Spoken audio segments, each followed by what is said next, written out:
things about spiritualism.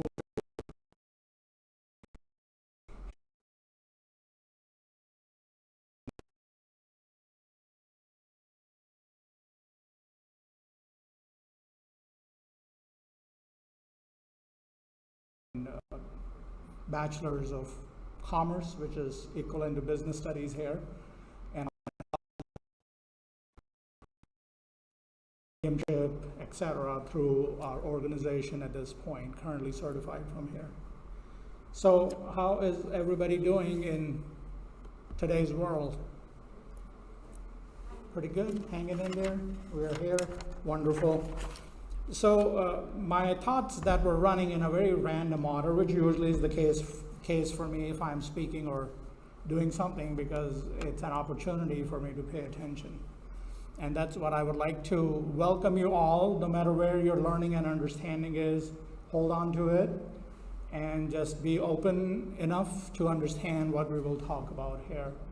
And the beauty in all this is it's not just for me to share with you, but some learning is happening for me, so I get just as excited as anything. So in our work of spiritualism or developing our skill sets or our gifts as mediums is an ongoing process.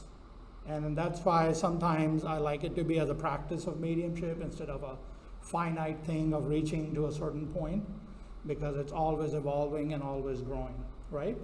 And that's the part of the unfoldment of this life is we don't get to be at this age, this time, this date, just in a blink of an eye, everything unfolded in a certain order. We may have not liked it, or we may have enjoyed it, we may have cried through it or laughed through it. We got to choose, and that's where the focus is there. So interestingly, where the dancing around of our conversation is about evolving. How do we evolve? How do we go from where we are to the next thing is there. So as I was preparing that part of the dialogue, it was like, oh, just like pages were flipping in the mind and whatever was happening, but I keep coming back to knowing who I am. And it sort of is overused phrase in somewhere, but it is very, very important. Know thyself.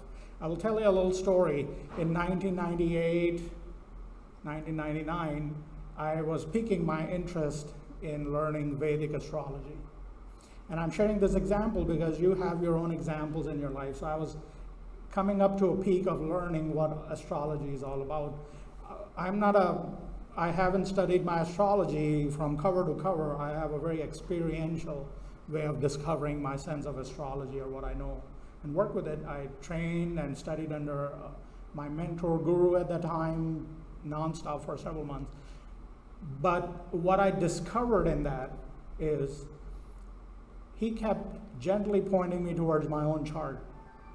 He would talk about what planet is where in somebody else's chart because he was teaching while he was practicing, but he kept bringing me to my own chart. Pay attention. See why this makes sense over here or not.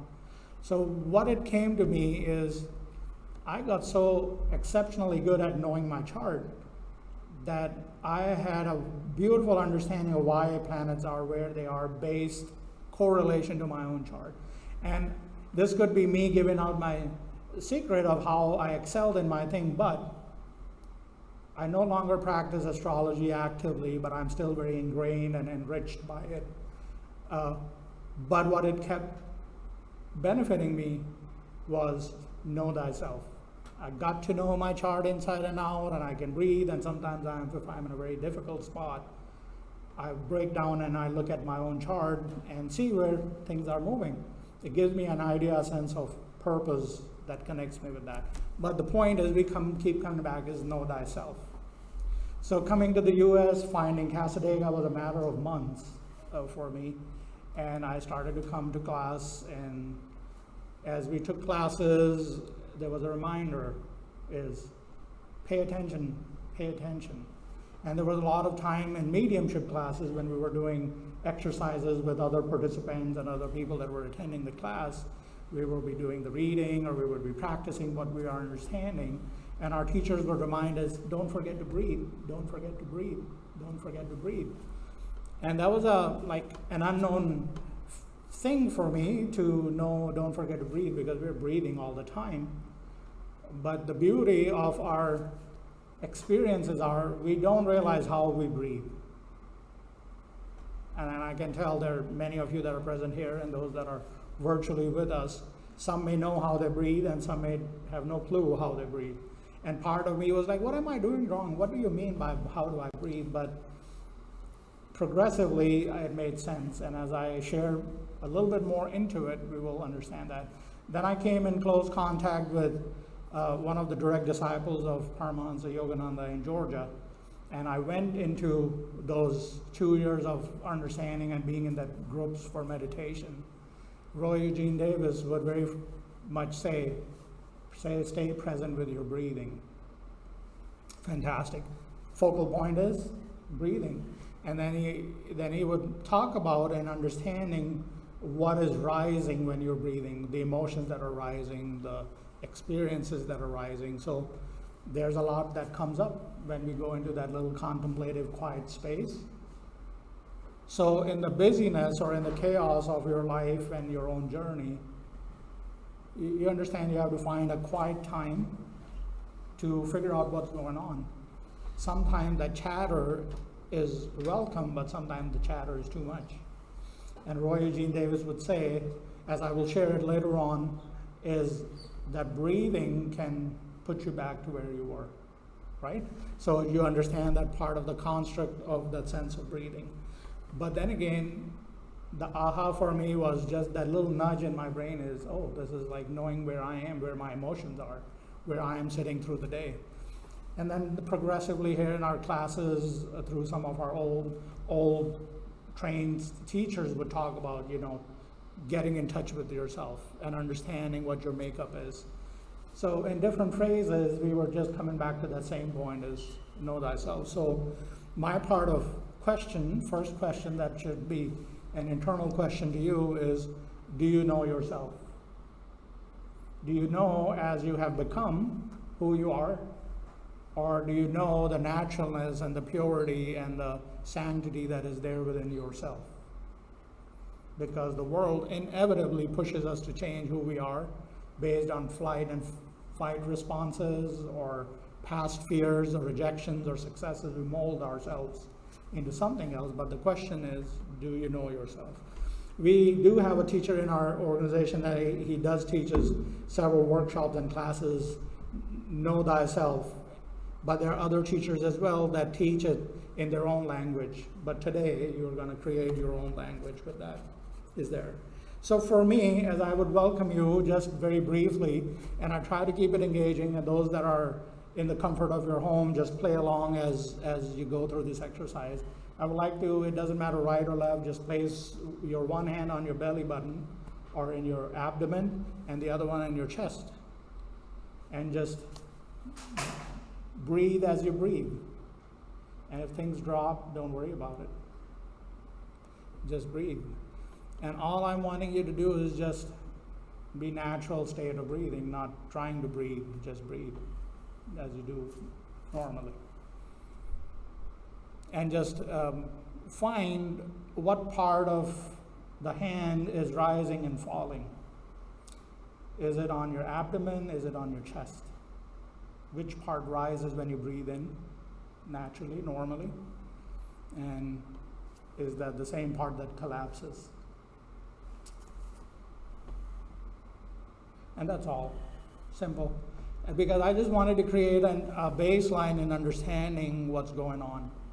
So those that may have felt the chest that is rising and breathing, I would like to inform you there is a wonderful proof that you're breathing, but in the approach of heightening your spiritual processes, that is not the right place to breathe, or that is not considered to be the most beneficial place to breathe. It will give you oxygen, it will give you breath, it will give you life, but in the journey of knowing thyself or understanding the makeup of who you are, that is probably not the best place to breathe. The best place to breathe is your navel area, your belly button, your abdomen.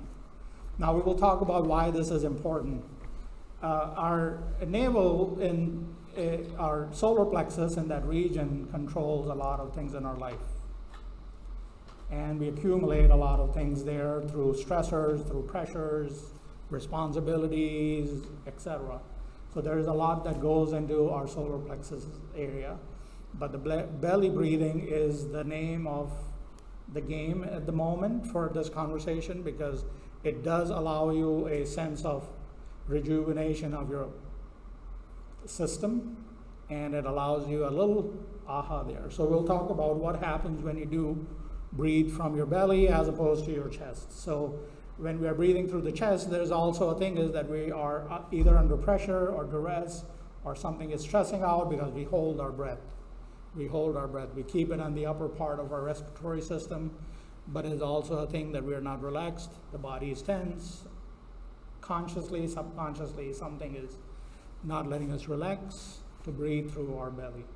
Okay, so the benefits of belly breathing specifically are that it does allow a greater amount of oxygen to go into the body system, and then it takes it to the brain, and then your result over time is a sense of clarity, or sense of having an ability to feel less foggy or less complex in that way.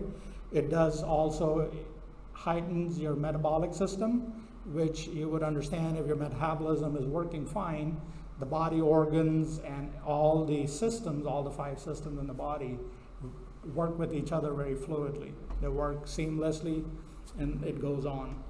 So the other 2 benefits of the belly breathing is that it lowers stress level. It lowers the stress level, and it also slows down a response to anger or stepping into the depressive state of being. So there are subtle benefits are there. But as we lean into Roy Eugene Davis' teaching, who practiced meditation for almost 67 years, 68 years before he transitioned not too long ago, that's the beauty in there is, and here's the thing is, when we do breathing, we can do it with our eyes open or closed, create a meditation with it, and so on and so forth. But if you close your eyes, it's almost like allowing you a gentle cue of disconnecting from anything external. So you're now limiting yourself to whatever is working on the inside. What rises in the brain, what comes up in your heart, what comes up in your emotion. But when we also do belly breathing, we sort of gently displace any previously stored stress, memories, anything that is purely there to give us a lesson or give us an understanding of who we are, right? So that is the part of the journey of the breathing part is. So this is not a very long drawn process. You can do it 5 minutes at a time, several times through the day. This is really not needing half hour of your time. But as long as you know you're breathing through your belly, when you take a breathe in, your belly expands, just like having a little pot belly going on, for those that need to understand. But as you exhale, your belly needs to collapse. So your clothes will feel slightly shrinking, that you're losing your clothes. That's usually my perk, is to feel that I'm feeling slimmer, my belly's going in, my feels very nice. But the benefits over time would be to understand there will be emotions, there will be memories coming up that you will have to work with. Once again, that seed of power allows you to get to know yourself better, right?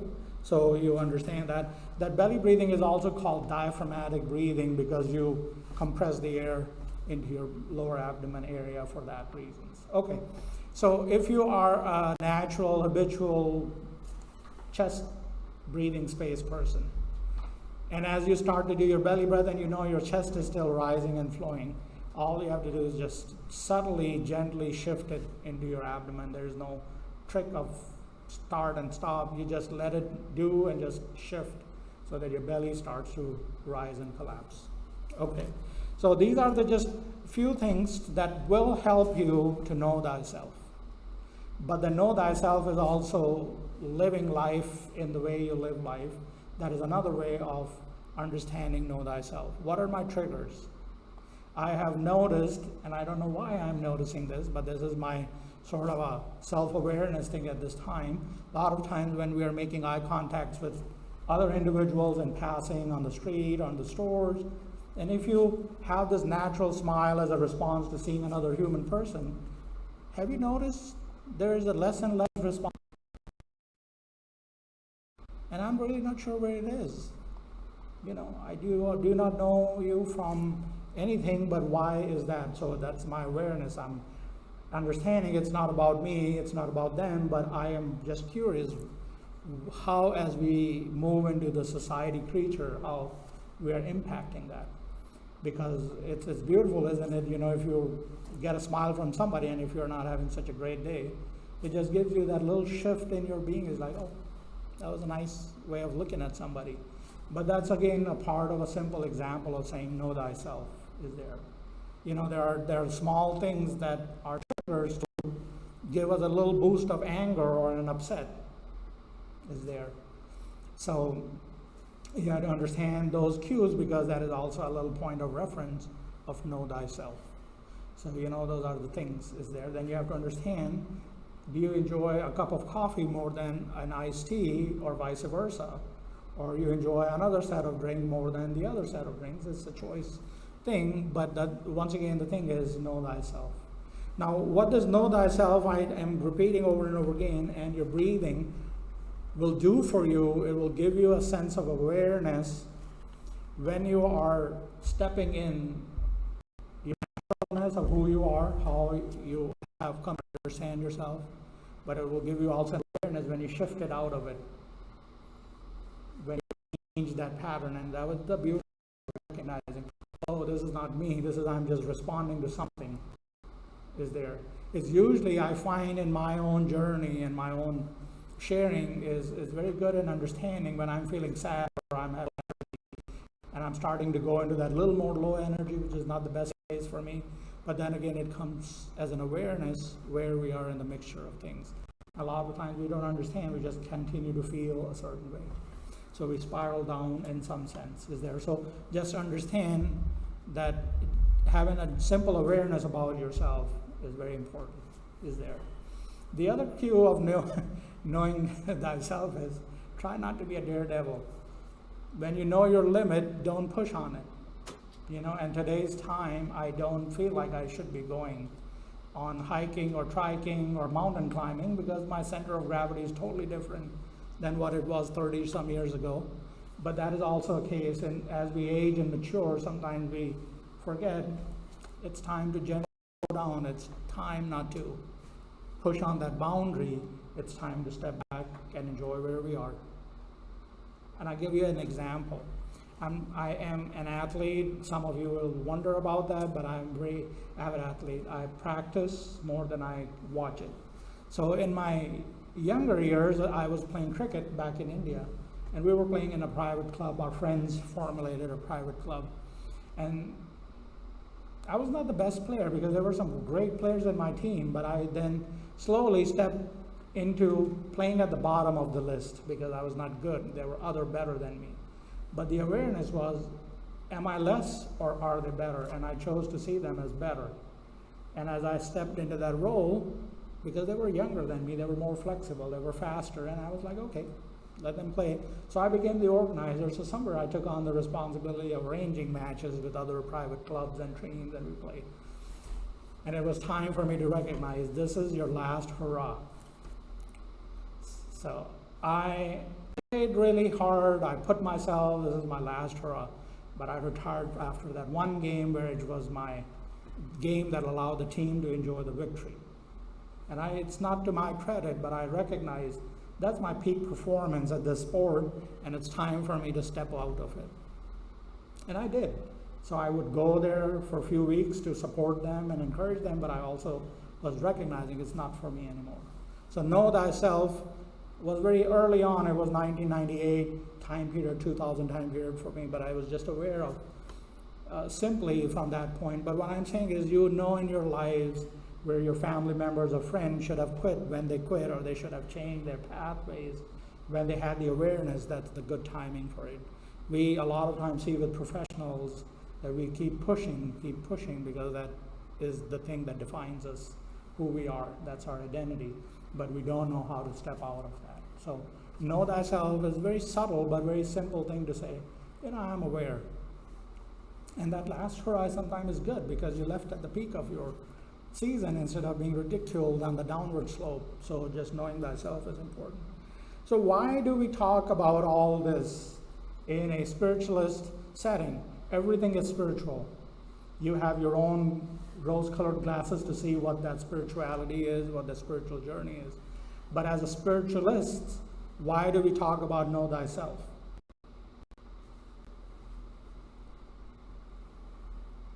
Because somebody that we're trying to contact on the other side of life is just as human as you and I. Right? So our awareness of ourselves can tell us when we blend in with somebody what is different about them than us. It helps in a sense of interpreting where we are. So as I know a little about John, and as I talk about you as an example, I know John has enjoyed being athletic more than I have been.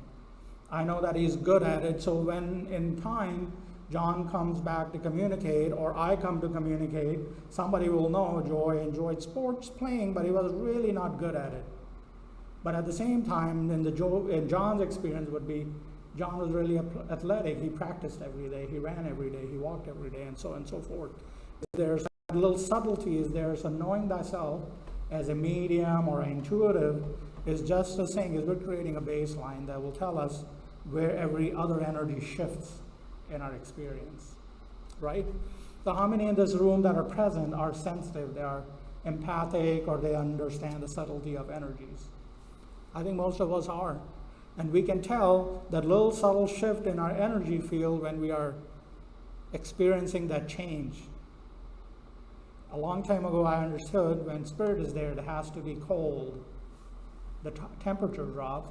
My new learning is it can be cold, or it can be hot, or it gets warmer.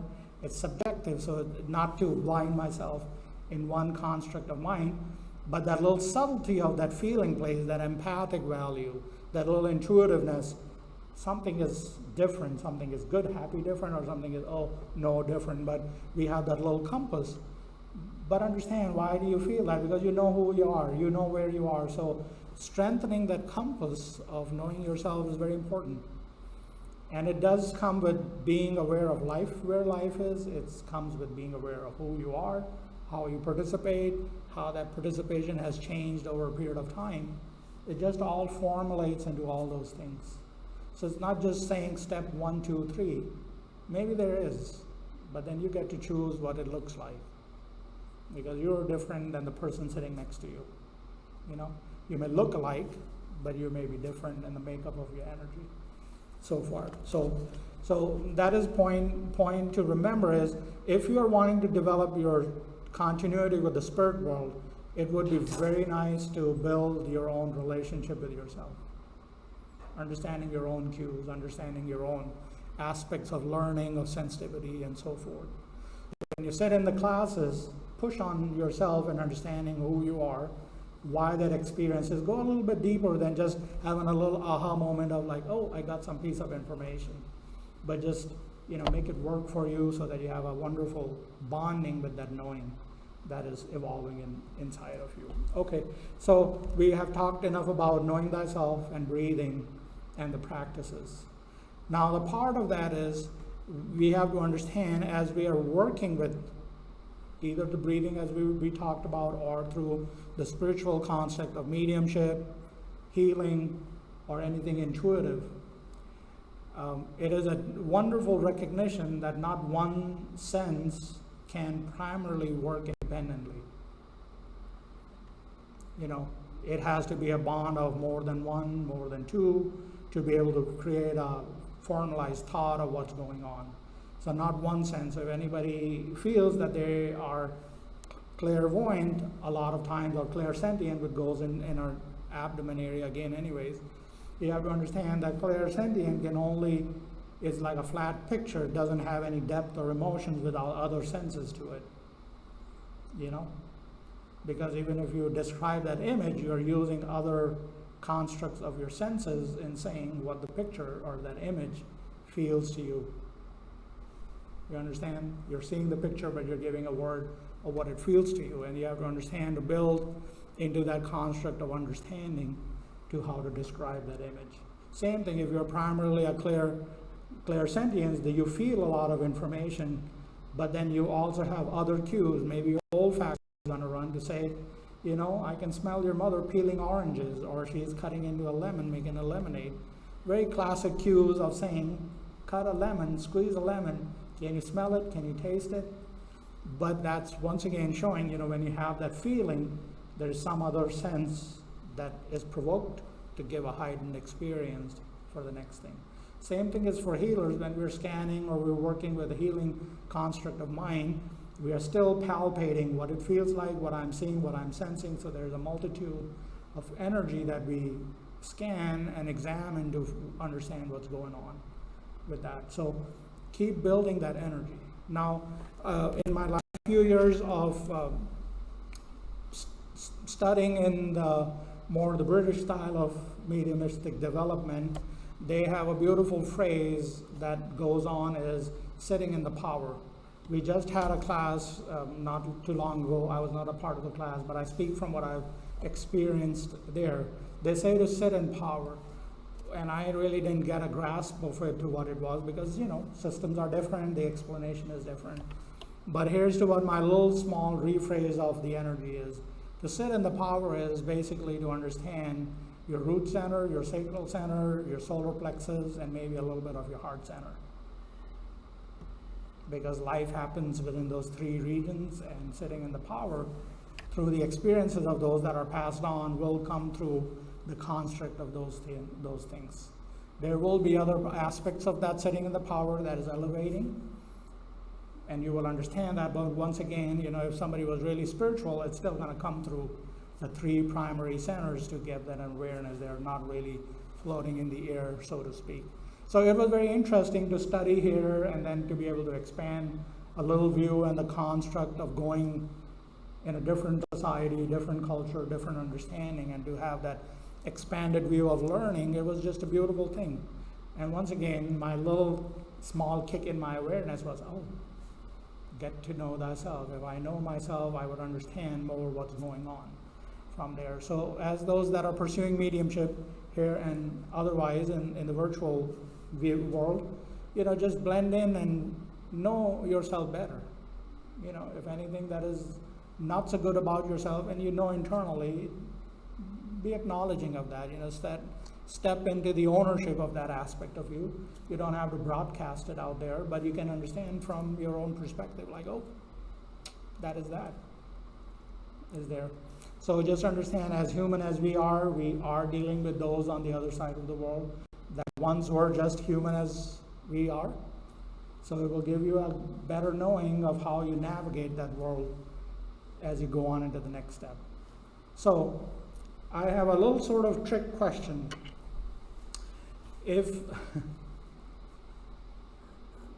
How do we say that? If you have ever been an athlete, or you have gone to the gym, or you've taken physical ed in school and your classes, how many of us have really gone into playing full-fledged school-level sports without having any practice? Warm-up is necessary, right? So I learned a new trick, and I'm totally segueing it, but it's okay. I learned a new trick. I learned to cook sloppy joes. I used to do it before, but I learned a new way. Take a cold pan and put the cold meat, and then start heating from 0 to 1. Warm up. So if you heat the pan, stick the meat in, it gets crispy and crunchy. And I'm totally segueing it, but the part of the understanding is I learned something new. I've never cooked sloppy joe, but I think I did a pretty good job, because I think I found a way that worked for me at that point. That's the whole point, is trial and error will lead your way once again back to yourself and saying, you know, this works for me. Maybe this didn't work for me. So, you know, you have to try. But this belly breathing is very universal. In the yogic philosophy, it is called pranayama breathing or diaphragmatic breathing. It has a big emphasis on yoga system because when you're holding a posture, that belly breathing strengthens your core, etc., etc., etc. Then you can digest that sloppy Joe pretty good. I digest it regardless of that. But point being is to understand your journey, understand where you are, and that's the long and short of it is. Now, the big underlying emphasis is the more you do it, the better you get at it. So in my example of Roy Eugene Davis, he practiced his meditation for 70 some years. He got good at it. He started from a very young age, he got good at it. There are several mediums through our community that have gone through that realize their gifts of mediumship at the ages of 16 and 14 and 15, and they maintain their naturalness and built on through experiences in life and got even better at it.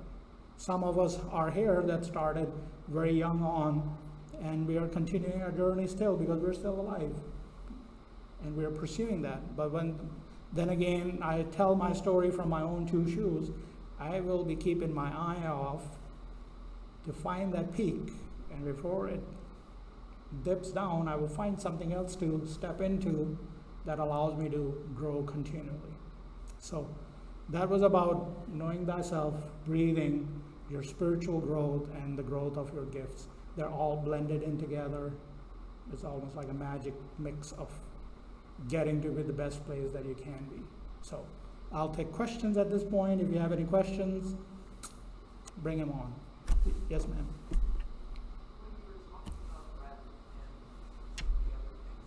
Could you be slightly louder? Oh, okay. When you were talking about breath and some of the other things, I kept thinking of breath of fire,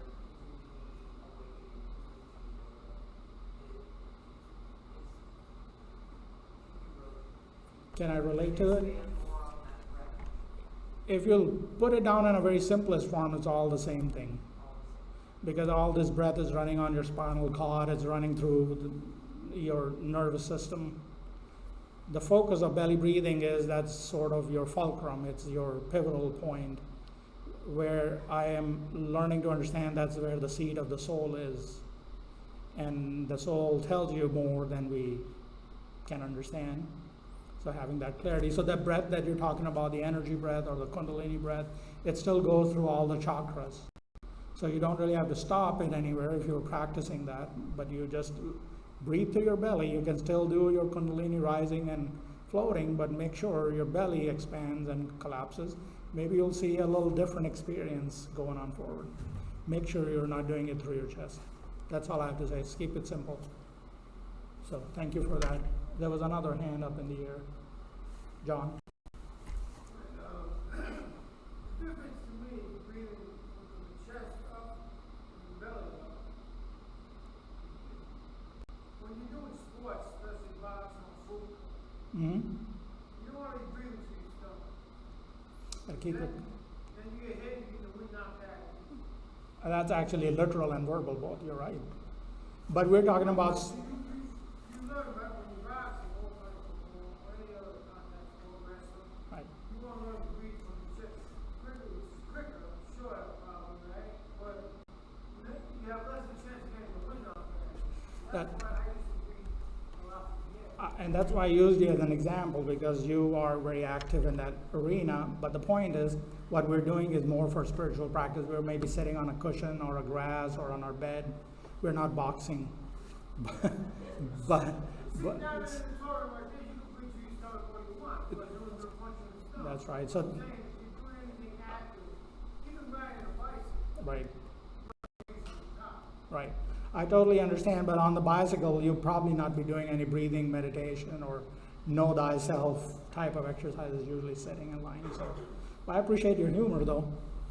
Thank you. Anybody? There's a lot of potholes on the bicycle. Yes, sir. You said about this area being the seat of the soul, Mm-hmm. and some authors on foliage and court would refer at pineal gland as the seat of the soul. What do you mean by soul is a feeling place. Your third eye, your pineal gland, is all about vision and seeing. So when you work with the soul, that's my point of reference, is that's the seat of the soul. Here is vision, here's the knowing, here's a place that you visualize and you imagine and you perceive those responses, but the feeling place rests in our solar plexus. So if you have a sense of a soul, you're feeling those impressions through your solar plexus region, you know? But the eye is for visualization, clairvoyance, it's there to see. But once again, when you drop into the feeling place, you're going into your solar plexus region. But that's the seat of the soul from my point of reference, is where you feel a lot of information comes through, is through your gut, is there. But thank you for bringing it up. I did know about that as I spoke mindfully, because I know there are writings about third eye being the seat of the soul, the pineal gland. So thank you for bringing it up. Yeah. Yes, ma'am. Would you relate knowing thyself to remembering our human or true human nature, or your individual journey? No, I think that's what basically boils down to, is to finding our true nature. Human or not, that's subjective. But finding that is where the purity of us, the beauty that we call within ourselves, is there. So we're gonna do this again. We have just a couple minutes, and we will do this more deliberately this time. You can place the hands as you did before. And we're not meditating, but I would like you to close your eyes just simply and gently, no pressure on your eyes, just simply disconnect from the visual world. And this time, the deliberateness is in allowing your belly to rise and collapse. And if you're breathing in the chest, that's okay. Just try to shift it into your abdomen. Just make sure your belly button goes out, goes back in.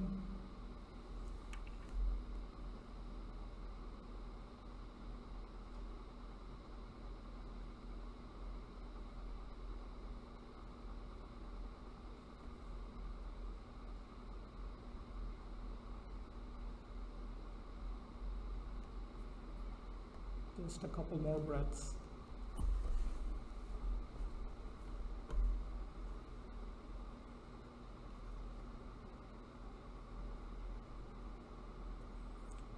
And just relax, back to normal. Are there any questions online? Nope. Wonderful. So my question to the participants here was, how many of you just raise your hands if you were shifting your breathing from your chest to your abdomen? Good. That was to be expected. I think most of us did. Hold in one space at all time. So just give me a second. So that deliberateness is there because practice behavior. Yes, ma'am. Say that again.